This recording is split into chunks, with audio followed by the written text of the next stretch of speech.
마태복음 13장 24절부터 33절 말씀 읽었는데요. 우리 제목 한번 읽어볼까요? 제목 한번 읽어보겠습니다. 시작. 천국의 관문. 천국의 관문. 예. 천국에 들어가는 관문이 천국의 관문이죠. 그렇죠? 그래서 우리가 천국의 관문을 통과하기 위해서는 우리가 어떻게 해야 되는가? 무엇이 필요한가? 어떤 준비를 해야 되는가? 오늘 말씀을 통해서 오늘 보고자 합니다. 여러분, 무엇이든지 관문을 통과해야 그곳에 소속될 수 있고, 그리고 또 그곳에서 권리를 누릴 수 있습니다. 그래서 예를 들어보면요, 입학의 관문을 통과해야지 그 대학이나 학교에 소속이 되고, 그래서 그곳에서 배울 수 있는 권리를 누릴 수 있는 것이죠. 또 입학만 하면 끝나는 것이 아니라 졸업의 관문을 통과해야지 학위를 받고 그것으로 또 사회에 나가서 할 수 있는 걸 하고 또 누릴 수 있는 걸 누리게 되는 거죠. 또 졸업을 하면은 취업의 관문을 또 통과해야지 원하는 직장에서 원하는 일을 하면서 삶을 계획하고 살아갈 수가 있는 거죠. 또 회사에 들어가서는 또 승진의 관문을 통과해야지 그곳에서 계속 일을 할 수가 있고 또 자기가 할 수 있는 꿈을 펼칠 수 있는 그런 순간들도 생기는 것입니다. 청년들 같은 경우는 결혼의 관문을 통과해야지 아름다운 가정을 이루고 또 행복한 삶을 살 수 있는 그러한 순간이 오게 되는 거죠. 살다 보면은 수많은 복잡하고 또 이렇게 여러 가지 관문들이 있습니다. 그것들을 잘 통과해야지 그것을 잘 누릴 수 있습니다.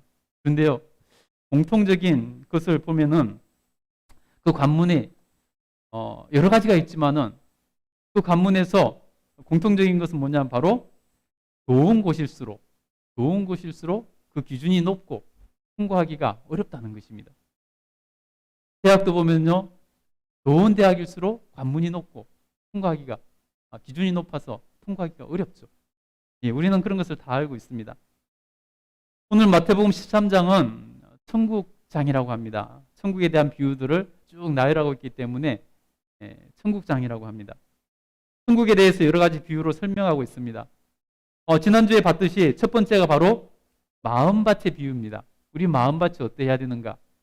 어떤 사람이 열매를 맺을 수 있는가? 어떤 사람이 천국 가는 열매를 맺는 삶을 살 수 있는가에 대한 그러한 밭으로 비유했죠. 그래서 길가와 같은 밭도 있고 또 돌밭도 있고 잡초와 가시가 무성한 그런 밭도 있고 또 좋은 밭도 있다고 했습니다. 여러분, 그래서 좋은 땅은 100배, 60배, 30배의 결실을 얻는 그러한 열매를 얻는다고 했습니다. 뒷바닥 같은 마음밭, 돌밭과 같은 마음밭, 또 잡초와 가시가 가득한 그러한 마음밭, 그러한 밭들은 정도의 차이가 있지만은 공통적으로 천국의 열매를 맺지 못한다는 것입니다.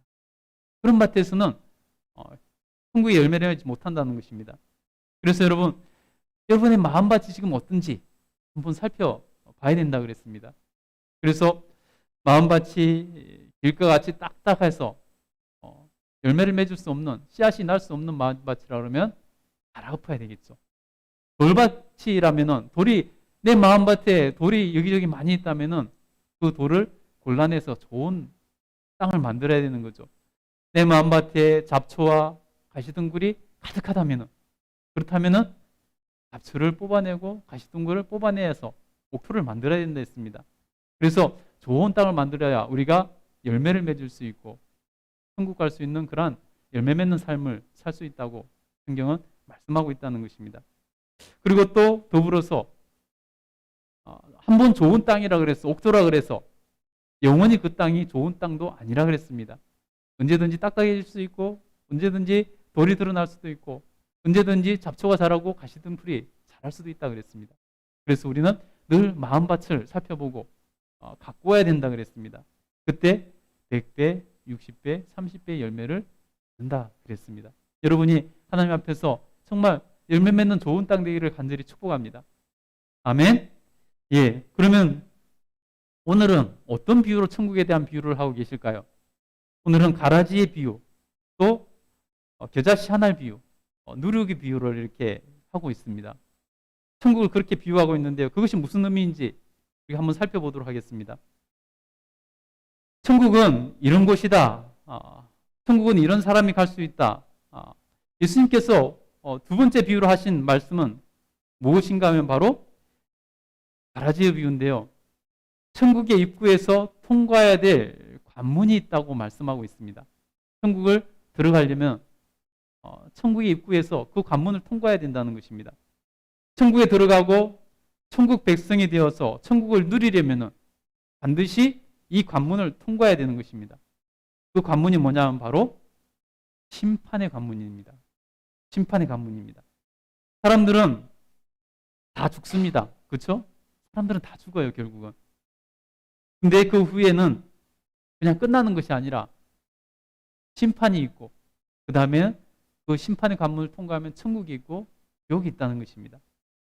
히브리서 9장 27절에 보면요, 한 번 죽는 것은 사람에게 정해진 것이요 그 후에는 심판이 있으리니 라고 말씀하고 있습니다.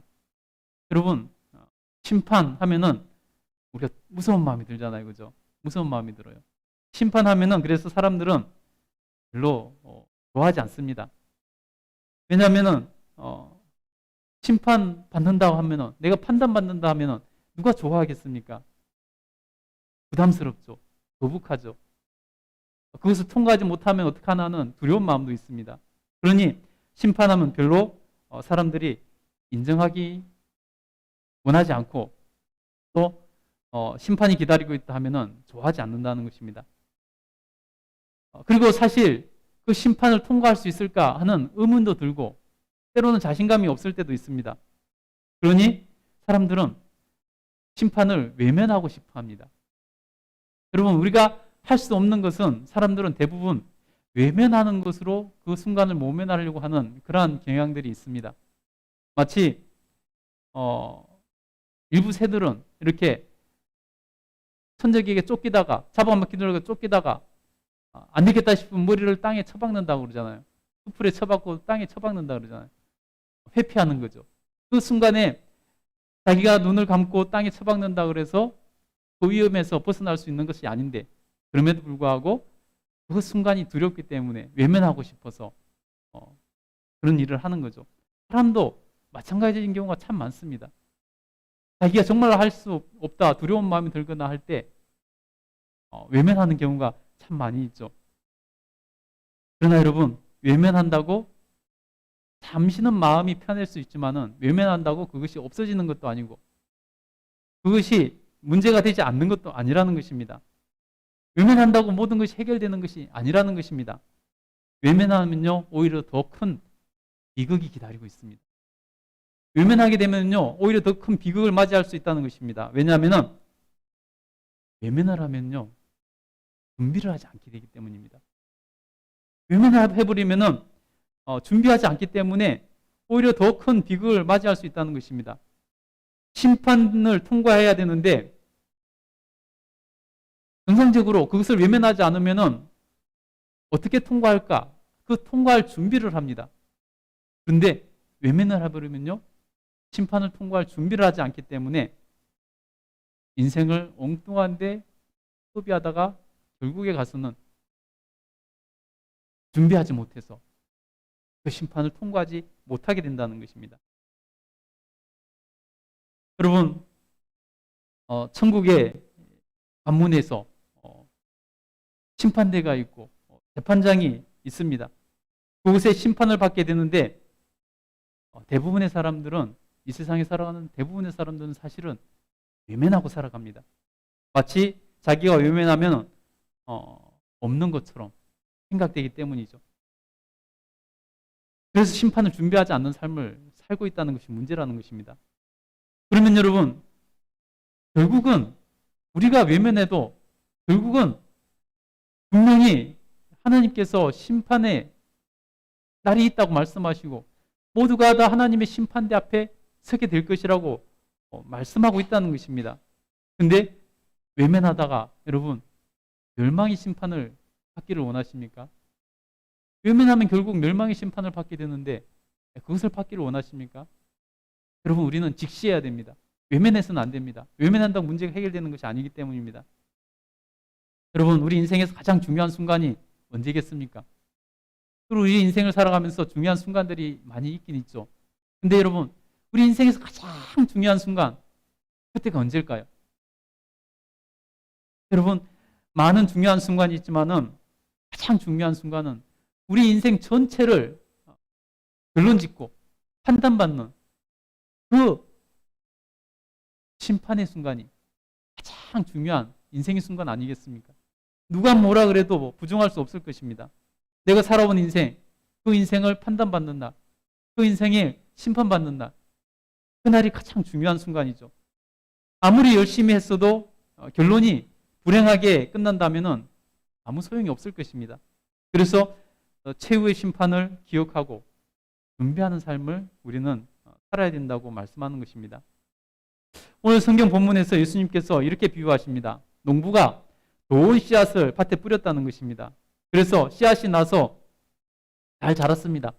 그런데 결실할 때가 되어서 가보니까 결실할 때가 점점 가까워서 보니까 가라지, 독보리가 군데군데 보입니다. 성경은 원수가 몰래 가라지를 뿌리고 갔기 때문이라고 말씀합니다. 밭에는 좋은 곡식만 자라면 좋겠지만은 분명히 좋은 곡식만 뿌렸는데도 불구하고 가라지가 자라더라는 것입니다. 여러분, 심지어 여러분이 가라지는 추수 때가 가까워지지 않으면 구분하기도 어렵습니다. 추수할 때가 다 되어야지 그들이 쉽게 구분이 된다는 것입니다. 여러분, 우리가 우리나라에서는 좀 이렇게 가라지 하면은 잘 와닿지 않는데 시골에 가면 벼농사를 지으면은 벼하고 비슷한 아주 비슷한 것이 군데군데 올라옵니다. 잘 구분이 안 돼요. 그것이 뭐냐면 바로 피라는 이 벼하고 똑같이 생겼어요. 겉으로 보기에 정말 똑같이 생겼어요. 그래서 거의 다 자랄 때까지 잘 모릅니다. 보면요, 오히려 피가 더 알지게 자라고요, 더 굵고 더 푸르고 더 좋은 열매가 열릴 것처럼 이렇게 자랍니다. 정말 전문가가 아니면 벼하고 피는 잘 구분이 안 가요. 근데 언제 구분이 쉽게 가냐면요, 벼는 열매가 맺혀서 이렇게 추수 때가 되면은 이 고개를 숙이기 시작합니다. 무게 때문에 고개를 숙이기 시작합니다. 근데 피는 열매를 맺지 않습니다. 그런 벼 같은 열매를 맺지 않습니다. 그래서 여전히 뻣뻣하게 푸르게 서 있습니다. 그때 확연하게 그 구분이 된다는 것입니다. 그것처럼 지금 가라지가 구분이 안 되고 자라다가 열매를 맺을 때쯤 돼서 그것이 구분되기 시작하는 것입니다. 그때 실체가 드러났을 때 그 가라지를 발견한 종들이 주인에게서 와서 이렇게 그 사실을 말하고 묻습니다. 그러면 여러분, 주인은 뭐라고 말을 할까요? 오늘 한번 보도록 하겠습니다. 우리 27절부터 30절까지 한번 읽어보도록 하겠습니다. 같이 읽겠습니다. 시작. 집 주인의 종들이 와서 말하되 주여 밭에 좋은 씨를 뿌리지 아니하였나이까? 그런데 가라지가 어디서 생겼나이까? 주인이 이르되 원수가 이렇게 하였구나. 종들이 말하되 그러면 우리가 가서 이것을 뽑을 길을 원하시나이까? 주인이 이르되 가만두라. 가라지를 뽑다가 곡식까지 뽑을까 염려하노라. 둘 다 추수 때까지 함께 자라게 두라. 추수 때에 내가 추수꾼들에게 말하기를 가라지는 먼저 거두어 불사르게 단으로 묶고 곡식은 모아 내 곡간에 넣으라 하리라. 아멘. 여러분, 주인은 이상하게 가라지의 정체가 드러났음에도 불구하고 그것을 뽑지 말고 추수 때까지 가만히 두라고 얘기를 합니다. 왜 그랬을까요? 왜 가라지의 정체가 드러났는데 그것을 뽑지 말고 추수 때까지 두라고 말을 할까요? 오늘 보니까 주인이 걱정하는 것은 가라지를 걱정하는 것이 아니라 알곡을 걱정한다는 것입니다. 곡식까지 뽑을까? 가라지를 뽑다가 곡식까지 뽑힐까봐 그것이 두렵기 때문에 걱정되어서 뽑지 말라고 말을 합니다. 실제로 여러분, 농사 일을 해본 사람은 다 알 겁니다. 농사 일을 하다 보면요, 뿌리가 튼튼히 내린 잡초를 뽑다 보면은 그 옆에 있는 곡식까지 뽑히는 경우가 허다하게 일어납니다. 여러분, 이런 일을 방지하기 위해서 곡식이 해당할까봐 지금 주인은 가라지를 뽑지 말고 추수 때까지 남겨두라 라고 이렇게 말합니다. 여러분, 우리 주님은 그런 것까지 세심하게 배려하시는 분이십니다. 우리가 늘 신앙생활 하면서 고민하는 것들이 중에 하나가 뭐냐면은 나는 예수님을 믿는데 나보다 악한 사람들이 오히려 더 잘 되는 것을 보고 이게 무슨 일인가 하는 그런 생각이 듭니다. 살다 보면 악인이 더 잘 되는 경우, 그런 경우를 본다는 것입니다.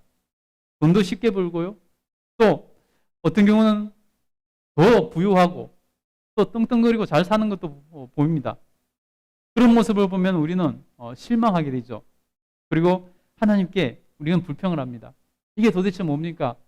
왜 저는 하나님 앞에서 이렇게 신실하게 살려고 애를 쓰고 이렇게 신앙생활 열심히 하는데 왜 나보다 저 사람이 나보다 악한 사람이 더 잘 살고 잘 먹고 잘 삽니까? 이렇게 불평하는 경우가 생기는 거죠. 속상하죠. 그런 때 보면. 저도 그런 마음이 들 때가 있습니다. 저런 악한 사람은 하나님께서 바로 그냥 어떻게 좀 해주셨으면 좋겠다 싶은 생각이 들 때가 저도 있습니다. TV에 보면 정말 악한 사람들이 가끔 뉴스에 나오죠. 그런 일이 하나님 없었으면 좋겠고 그 일이 일어나기 전에 미리 좀 어떻게 해주시면 좋겠다 이런 마음도 듭니다. 근데 한번 생각해 보세요. 여러분, 사람들이 반칙을 하는 이유가 뭘까요? 반칙을 하는 이유가 뭘까요? 예. 반칙을 하는 이유는 쉽게 이기려고 반칙을 하는 거죠. 쉽게 돈을 벌려고 반칙을 하는 거고 나쁜 짓을 하는 거죠. 여러분, 우리는 어떻게 보면은 그 나쁜 사람들이, 악한 사람들이 쉽게 돈을 버는 것은 그런 측면에 보면은 지극히 당연한 겁니다. 여러분, 쉽게 돈 벌고 쉽게 잘 살려고 불법을 행하고 이렇게 악을 행하고 이런 것 아니겠습니까? 그런 측면에서 보면은 악을 행하고 불법을 행하는 사람들이 쉽게 돈을 벌고 또 순간 또 잘 먹고 잘 살 때가 있는 것은 논리적으로 맞는 일이죠. 논리적으로 맞는 일입니다. 그러나 여러분, 인생은 그들이 쉽게 살지는 모르지만은 결과는 반드시 나쁘게 끝난다는 것입니다. 하나님께서 마치 마일리지를 적립하시듯이 이렇게 쌓아 놓으셨다가 결국 그들의 인생을 비참하게 끝나게 하실 것입니다. 혹시 운 좋게 그것을 피했다 할지라도 최후의 심판대 앞에서 그 심판을 피하지는 못한다는 것입니다. 반드시 형벌을 받아 지옥에 가게 된다는 것입니다. 여러분, 그렇기 때문에 악인의 형통은 우리가 부러워하지 말라고 성경은 누누이 말씀합니다. 왜냐하면 악인의 형통은 저주기 때문입니다. 악인의 형통함은 복이 아니라 저주라는 것입니다. 여러분, 악인이 일찍 형벌을 받아서 뉘우치고 회개하고 돌이킨다면 그가 기회가 한 번 더 있는 것입니다. 그런데요, 악인이 형통하면요, 그에게는 기회가 없습니다. 그는 반드시 저주를 받게 될 것이고 반드시 심판대 앞에서 천국의 관문을 통과하지 못하고 지옥의 관문으로 들어갈 것이기 때문입니다. 이런 고민은 동서고금을 막론하고 예전부터 많이 있었던 것 같습니다. 성경에도 보면 시편에 보면 아삽이 쓴 시에 보면요, 이 문제만 가지고 시편 한 편이 있습니다. 그 시편을 보면요, 우리가 이런 고민을 하는 사람들이 가지고 있는 고민을 너무나 쉽게 이해할 수 있고 그 결론도 너무 쉽게 우리가 이해할 수 있고 그 하나님의 뜻도 너무나 쉽게 이해할 수 있는 것을 볼 수 있습니다. 제가 여러 말을 하는 것보다 이 시편 73편 한 편을 읽어보면요, 이것에 대한 명확한 하나님의 뜻을 우리가 알 수 있고 우리가 악인이 형통한 것에 대해서 더 이상 고민할 필요가 없는 것을 볼 수 있습니다. 우리 간단하게 한 번만 읽어볼까요? 시편 73편 한번 찾아보시기 바랍니다. 시편 73편 한번 찾아보세요. 예, 시편 73편 한번 찾아보세요. 예, 구약성경 855쪽입니다. 구약성경 855쪽, 예, 시편 73편. 한번 읽는 것으로 우리 읽음만 봐도 여러분 이해가 됩니다. 한번 시편 73편, 구약성경 855쪽입니다. 예, 시편 73편 1절부터 한번 쭉 한번 읽어볼게요. 한번 생각하면서 천천히 한번 읽어볼게요. 읽겠습니다. 시작. 하나님이 참으로 이스라엘 중 마음이 청결한 자에게 선을 행하시나 나는 거의 넘어질 뻔하였고 나의 걸음이 미끄러질 뻔하였으니 이는 내가 악인의 형통함을 보고 오만한 자들을 질투하였음이로다. 그들은 죽을 때에도 고통이 없고 그 힘이 강건하며 사람들이 당하는 고난이 그들에게는 없고 사람들이 당하는 재앙도 그들에게 없나니 그러므로 교만이 그들의 목걸이요 강포가 그들의 옷이며 살찜으로 그들의 눈이 솟아나며 그들의 소득은 마음의 소원보다 많으며 그들은 능욕하며 악에게 말하여며 높은 데서 거만하게 말하며 그들의 입은 하늘에 두고 그들의 혀는 땅에 두루 다니도다. 일단 여기까지 한번 읽어볼게요. 여러분, 이 사람이 1절에 보면 이 사람이 가지고 있는 생각은, 믿음은 뭐냐면 하나님이 참으로 이스라엘 중 마음이 정결한 사람에게 복을 주신다, 선을 행하신다는 것이 자기 믿음입니다. 그런데 나는 거의 넘어질 뻔했다는 것입니다. 나의 걸음이 미끄러질 뻔했다. 그런 믿음에서 미끄러져서 나는 실족할 뻔했다는 것입니다. 왜냐하면 악인의 형통함을 보고 오만한 자들을 내가 질투해서, 부러워서 질투해서 그랬다는 것입니다. 그들은 그들은 죽을 때에도 심지어 고통이 없고 그 힘이 강건하고 사람들이 당하는 고난이 그들에는 없고, 악인들이 고난을 당해 정상인데 그들을 보니까 고난도 없더라는 것입니다. 쭉 그런 얘기를 합니다. 그런 모습을 보면서 너무나 큰 마음에 고민이 생기고 질투가 나고 이것이 옳은가, 하나님 앞에 불평이 생기고 불만이 생겼다는 것입니다. 그래서 넘어질 뻔했다는 것입니다. 그들의 형통함에 대해서 쭉 나열을 합니다. 이 사람이 얼마나 그것에 대해서 불만이 많고 고민을 하고 얼마나 많이 그것 때문에 마음이 불편했는가를 볼 수 있습니다. 우리 한번 10절부터 계속 한번 읽어볼까요? 읽겠습니다. 시작. 그러므로 그 백성이 이리로 돌아와서 잔에 가득한 물을 다 마시며 말하기를 하나님이 어찌하랴 지존자에게 지식이 있으랴 하는도다. 볼지어다 이들은 악인들이라도 항상 평안하고 재물은 더욱 불어나도다. 내가 내 마음을 깨끗하게 하며 내 손을 씻어 무죄하다 한 것이 실로 헛되도다. 예, 자기가 그렇게 애쓴 것이 헛되다는 거죠. 나는 14절입니다. 나는 종일 재난을 당하며 아침마다 징벌을 받는도다. 내가 만일 스스로 이르기를 내가 그들처럼 말하리라 하였더라면 나는 주의 아들들의 세대에 대하여 악행을 행하였으리이다. 내가 어쩌면 이를 알까 하여 생각한 적 그것이 내게 심한 고통이 되었더니, 예, 그것이 심한 고통이었고 나도 이 의를 버리고 저 악한 사람들이 형통하니까 나도 그냥 저들처럼 살까 하는 고민을 했다는 것입니다. 그런 심각한 고민을 했다는 거예요. 근데 그것 때문에 자기가 정말 고통을 느낄 정도로 고민했다는 것입니다.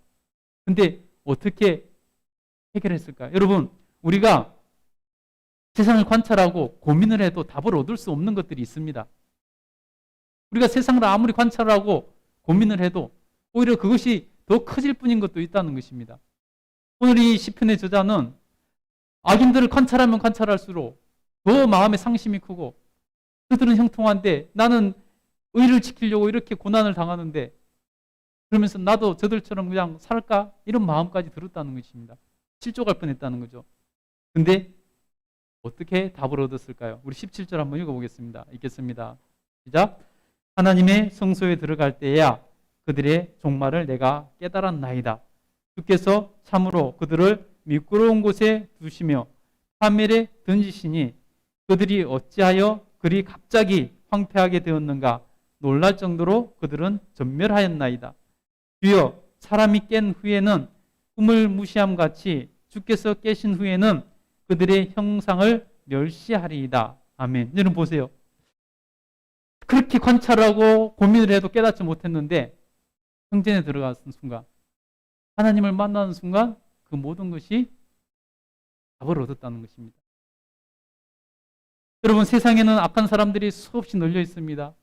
그들을 보면은 그 한순간 잘 되는 것 같고 또 돌아가면서 잘 되는 걸 보니까 늘 악인 잘 되는 것처럼 보이지만 실상은 그것이 아니더라는 것입니다. 보니까 주께서 참으로 그들을 미끄러운 곳에 두시며 파멸에 던지시니 그들이 어찌하여 그리 갑자기 황폐하게 되었는가 놀랄 정도로 그들이 전멸하였다. 하나님께서 깨시면, 하나님께서 일하시면 한순간에 그들은 다 무너질 것이라 라고 말을 합니다. 그림들이 쭉 뒤에 나옵니다. 자기가 깨달은 것들을 쭉 이렇게 말하는데 보면요. 심지어 뭐라고 말하냐면요. 22절에 보면은 21절, 22절 보면요. 한번 읽어볼까요? 21절입니다. 내 마음이 찬란하여 내 양심이 찔렸나이다. 내가 이같이 우매무지함으로 주 앞에서 짐승이 오나 내가 항상 주와 함께하니 주께서 내 오른손을 붙드셨나이다. 당시가 그렇게 밀어냈다는 거예요. 짐승처럼 밀어냈다는 것입니다. 그것 때문에 고민했던 자기를 돌아보니까, 그것 때문에 고통당하는 자기를 돌아보니까 짐승처럼 밀어냈었다라고 고백하는 것을 볼 수 있습니다. 그리고 쭉 뒤에 쭉 나옵니다. 여러분 집에 가서 아버지는 한번 읽어보세요. 그가 깨달은 것이 무엇인지, 그래서 이제 어떤 자유함을 누리고 있는지. 여러분 그렇다는 거예요. 다니엘서도 그 악한 사람들의 최후에 대해서 이렇게 말씀합니다. 그러나 심판이 시작되면 그는 권세를 빼앗기고 완전히 멸망할 것이요. 심판이 시작되면, 심판대 앞에서는 완전히 그들이, 악인들은 멸망하게 될 것을 말씀하고 있습니다. 여러분 한번 생각해 봅시다. 우리의 마음은, 우리가 바라는 것은 악인들을 하나님께서 즉각적으로 심판해 주시면 좋겠다는 마음이 들어요. 그죠? 악한 사람들 하나님께서 즉각적으로 심판해서 좀 이 세상이 좀 좋아지고 의로워지면 좋겠다 이렇게 생각을 합니다. 그런데 한번 생각해 보세요. 깊이 한번 생각해 보세요. 하나님께서 정말로 악인들을 즉각적으로 심판하시면은 정말로 이 세상이 정의로운 세상이 될 수 있을까요? 정말로 아름다운 세상이 될까요? 어떨까요? 한번 생각해 보세요. 아마 하나님께서 악행에 대해서 즉각적으로 심판하신다면은 날마다 이곳저곳에서 곡소리가 날 겁니다. 날마다 이곳저곳에서 하나님의 심판의 형벌을 받아서 곡소리가 이곳저곳에서 날 것입니다. 여러분, 그것이 누구에게만 해당될까요? 어떤 사람에게만 해당될까요? 날마다 죽어가는 사람들이 주변에 널려 있을 것입니다. 그 사람들이 나와 상관없는 사람들만 해당될까요? 아마도 여러분 하나님께서 악행에 대해서 즉각적으로 심판하신다면은 우리 이웃 가운데서 그런 사람이, 징계받는 사람이 안 나올까요? 우리 친척 가운데서, 우리 친구들 가운데서 그런 사람이 안 나올까요? 아니요, 여러분, 당장 우리 가정에서 그런 일이 벌어지지 않는다고 장담할 수 있을까요? 여러분, 나는 어떨까요? 나는 하나님의 징벌을 해서, 즉각적인 징계에서 자유로울 수 있을까요? 나도 예외는 아닐 것입니다. 그렇게 되면 여러분, 하나님께서 이 세상을 즉각적으로 징벌하신다면은 다른 곳이 지옥이 아니라 아마 우리가 사는 이 세상이 지옥 같은 세상이 될 것입니다. 여러분, 그래도 즉각적으로 하나님께서 악에 대해서 벌을 내리시기를 원하십니까? 여러분, 하나님께서 우리를 위해서 인내하신다는 것을 알아야 됩니다. 오늘 본문에서 주인이 가라지를 당장에 뽑아버리라 하지 않고 추수 때까지 기다리라고 말합니다. 추수하는 날, 마지막 날에는 가라지를 불사를 뜰 것이라고 말합니다. 그것처럼 죄인은 당장에 하나님께서 징계하시진 않지만, 당장에 죽이시지는 않지만은 심판대 앞에서 반드시 가라지를 불에 태우듯이 악인을 지옥불에 던지실 것입니다. 그래서 베드로후서에서도 이렇게 말씀합니다. 베드로후서 3장 17절에 보면요. 이제 하늘과 땅은 그 동일한 말씀으로 불사르기 위하여 보호하신 바 되어 경건하지 아니한 사람들의 심판과 멸망의 날까지 보존하여 두신 것이니라. 그날까지 하나님께서 보존해 주실 것뿐이라는 것입니다.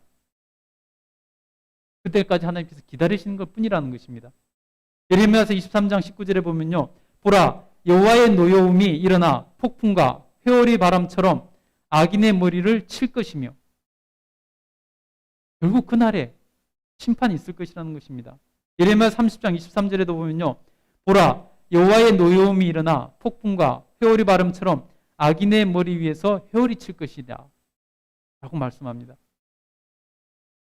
여러분, 그러나 심판의 관문을 기억하고 그날을 준비하는 사람에게는 염려가 없습니다. 그것이 두려움이 아니라 복이 되는 거죠. 왜냐하면 천국의 관문이기 때문입니다. 천국에 들어갈 것이기 때문입니다. 여러분, 이 세상에 사는 거 힘들지 않습니까? 여러분, 천국은 성경은 어떤 곳이라고 말씀합니까?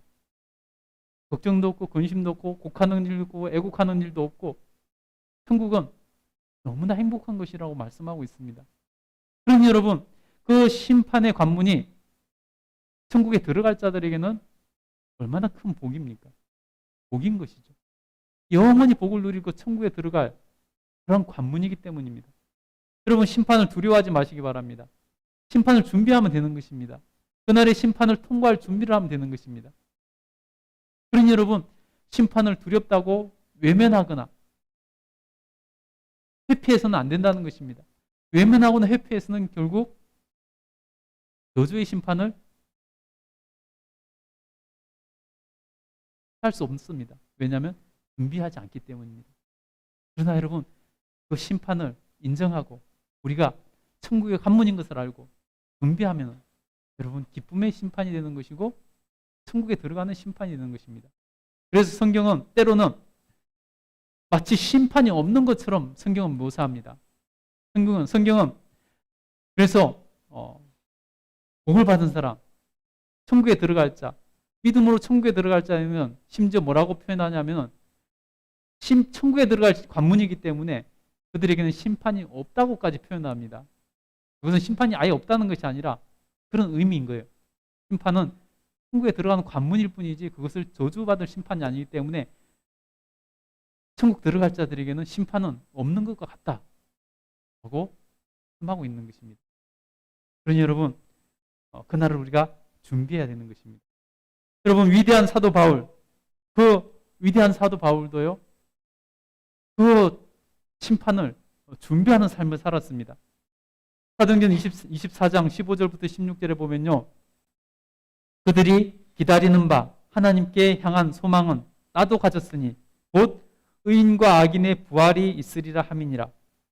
이것으로 말미암아 나도 하나님과 사람에 대하여 항상 양심에 거리낌이 없기를 힘쓰나이다. 이 말은 무슨 말이냐면은 우리가 죽고 부활할 것인데 그 심판을 받게 될 것인데 그 심판 앞에서 통과하기 위해서, 심판을 준비하기 위해서 나는 양심에 거리낌이 없기를 힘쓴다 라고 하고 있는 것입니다. 여러분, 천국을 준비하는, 그래서 천국의 관문인 심판을 아름답게 통과하길 간절히 축복합니다. 준비하면 통과할 수 있습니다. 근데 외면하면은 준비하지 않기 때문에 그 천국의 관문을 통과할 수 없게 된다는 것입니다. 여러분, 우리 눈에는 천국이 아직 작아 보이기 때문에, 천국이 느껴지지 않기 때문에, 천국이 우리 눈에 보이지도 않고 느껴지지도 않기 때문에 우리가 이 생에서 살아가는 시간 동안에 천국이 너무 작아 보입니다. 우리가 살아가는 그 삶의 부분에서, 영역에서 천국은 너무 작게 느껴집니다. 와닿지를 않습니다. 그래서 오늘 성경은 그것에 대해서도 예수님께서 비유로 말씀하시는데요. 바로 겨자씨 하나, 작은 누룩 한 스푼의 비유를 하고 있는 것을 볼 수 있습니다. 우리 31절부터 33절까지 한번 읽어보도록 하겠습니다. 읽겠습니다. 시작. 또 비유를 들어 이르시되 천국은 마치 사람이 자기 밭에 갖다 심은 겨자씨 하늘 같으니 이는 모든 씨보다 작은 것이로되 자란 후에는 풀보다 커서 나무가 되매 공중의 새들이 와서 그 가지를 깃들이느니라. 또 비유로 말씀하시되 천국은 마치 여자가 가루 서말 속에 갖다 넣어 전부 부풀게 한 누룩과 같으니라. 아멘. 여러분, 겨자씨 보신 적 있는 분들은 아실 것입니다. 겨자씨는요, 눈 나쁜 사람은 겨자씨 하나를 손바닥에 올려놓으면요, 보이지도 않을 정도로 작습니다. 입김에도 순식간에 없어질 만한 그러한 작은 씨앗입니다. 그래서 오늘 가장 작은 그 겨자씨에다가 비유를 하고 있습니다. 우리가 이 땅에서, 이 생에서 살아가는 동안 천국이 느껴지지 않고 보이지 않기 때문에 우리 삶의 영역에서 마치 겨자씨 같은 그러한 게 작아 보인다는 것이죠. 근데 여러분, 겨자씨 나무는 제가 이제 사진을 준비할까 하다가 준비 안 했는데요. 우리가 배추나 무나 뭐 고추나무나 뭐 이 정도로 쉽게 생각할 수 있는데요. 그런 나무가 아닙니다. 가장 작은 그 씨앗에서 그것이 싹이 나고 자라면요, 밤나무나 감나무나 이런 나무들보다 오히려 더 크게 자라는 나무가 겨자나무입니다. 겨자씨 나무입니다. 그 씨앗에서 그 나무를 볼 수 없지만은 그 모든 것을 아는 사람은 그 씨앗에서 나무를 볼 수 있게 된다는 것입니다. 여러분, 우리가 그 씨앗에서 나무를 볼 수 있는 사람이 되어야 된다는 것입니다. 어떤 씨보다 작기 때문에 무시할 수 있지만은 무시해서는 안 된다는 것입니다. 그것이 나면요, 그 어떤 야채나 어떤 나무보다도 오히려 크게 자라는 나무가 겨자씨 나무라는 것입니다. 그래서 여러분, 우리가 쉽게 그 나무를, 그 씨앗을 보고 쉽게 판단해서는 안 된다는 것입니다. 그 씨앗 안에 담겨 있는 미래를 볼 수 있어야 되는 것입니다. 그 씨앗 안에 담겨 있는 나무를 볼 수 있어야 된다는 것입니다. 씨앗에 담긴 나무를 볼 수 있게 된다면은 감히 겨자씨 하나를 무시할 수가 없는 것이죠. 여러분, 우리가 이 땅에 살아가면서 천국이 보이지 않고 우리가 이 땅에 살아가면서 천국을 느낄 수 없기 때문에, 손에 잡을 수 없기 때문에 천국을 무시해서는 안 된다는 것입니다. 준비해야 된다는 것입니다. 같은 의미로 또 누룩의 비유를 하시는데, 여러분, 성경에서 반복하는 것은요, 그만큼 강조하는 것입니다. 여러분, 누룩, 빵을 만들어 보신 분들은 그 누룩이 조금만 넣어도 그 반죽을 다 부풀게 하는 것을 아실 것입니다. 제가 어렸을 때 어머니가 이렇게 빵을 만드는데, 옛날에는 시설이 잘 안 되고 시골에서 살았기 때문에 반죽을 해서 누룩을 넣고 이게 아랫목에다 이불 덮어가지고 이렇게 해놓습니다. 그걸 보면서 정말 조금 넣습니다. 정말 조금 넣는데 하루는 어머니가 그 조절을 잘못했던지 넘쳐 흘렀습니다. 그릇에 넘쳐 흘렀습니다. 그거 보고 저도 깜짝 놀란 기억이 있는데, 여러분, 가루 서말을 부풀게 하는 누룩은, 그 가루 서말에 비해서 보면요, 누룩은 정말 작은 양입니다. 한 스푼이나 될까요? 그 정도밖에 안 되는 작은 양입니다. 그렇지만 그것이 그 모든 가루 서말을 부풀게 만든다는 것입니다. 천국은 마치 그런 것입니다. 지금 이 땅에 살아가는 동안에 우리 삶의 영역에서 마치 겨자씨 하나처럼 작아 보이고 누룩 한 스푼처럼 작아 보일지 모르지만은 나중에는 그것이 전부가 된다는 것입니다. 여러분, 심판대 앞에 여러분이 섰을 때 한번 생각해 보세요. 무엇이 가장 중요할까요? 심판대 앞에 섰을 때 여러분, 무엇이 전부가 되는 것입니까? 그때요, 심판대 앞에 서면은 이 생에서는 그것이, 천국이 누룩처럼 작고 겨자씨 하나만큼 작게 느껴졌는데, 심판대 앞에 서면요, 천국이 전부입니다. 천국이 아니면 지옥이기 때문입니다. 심판대 앞에 섰을 때는 천국이 전부라는 것입니다. 그러니 여러분, 이 세상에서, 이 생에서 살아가면서 천국이 느껴지지 않기 때문에, 잡히지 않기 때문에 겨자씨 하나처럼 우리 마음에 있지만은 그 누룩 한 스푼처럼 작은 장이 우리에게 있지만은 여러분 그 안에서 나무를 볼 수 있어야 되고 그 안에서 전부 부풀게 하는 그것을 볼 수 있어야 된다는 것입니다. 그렇다면 여러분 우리가 그 천국의 관문을 그 심판을 준비하는 삶을 살아야 될 줄 믿습니다. 그날 후회하지 말고 여러분 준비하시기 바랍니다. 사도 바울처럼 준비하면 그 천국의 관문은 심판을 통과할 것이고 준비하지 못하면은 통과하지 못할 것입니다. 여러분 심판 두려운 단어지만은 두려워하지 마시고 준비하시기 바랍니다. 그러면 준비하는 사람은 천국에 들어갈 것입니다. 저와 여러분이 하나님 앞에서 잘 준비해서 다 천국에 들어갈 수 있게 되기를 간절히 축복합니다. 기도하겠습니다.